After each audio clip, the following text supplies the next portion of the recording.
حضرت عبداللہ بن مسعود رضی اللہ تعالیٰ عنہ سے روایت ہے، انہوں نے فرمایا ایک رات میں نے رسول اللہ صلی اللہ علیہ وسلم کی اقتداء میں نماز تہجد پڑھی۔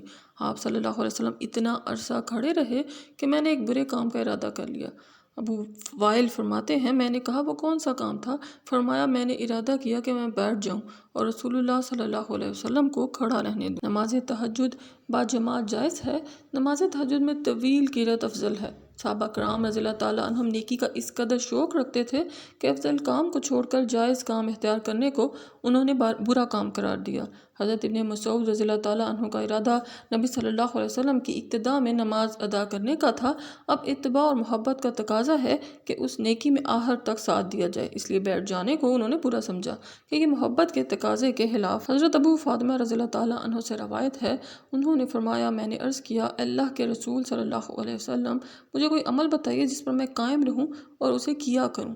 آپ صلی اللہ علیہ وسلم نے فرمایا کثرت سے سجدے کیا کرو، کیونکہ تو اللہ کے لیے جو بھی سجدہ کرے گا اس کی وجہ سے اللہ تیرا ایک درجہ بلند کر دے گا اور تیری ایک غلطی معاف فرما دے گا۔ طویل قیام کی فضیلت تلاوت قرآن کی وجہ سے ہے اور سجدے کی فضیلت عجز و نیاز کی وجہ سے ہے، اس لیے طویل سجدہ بھی ایک عظیم عمل ہے، جیسے کہ احادیث میں رسول اللہ صلی اللہ علیہ وسلم کے طویل سجدوں کا بھی ذکر ہے۔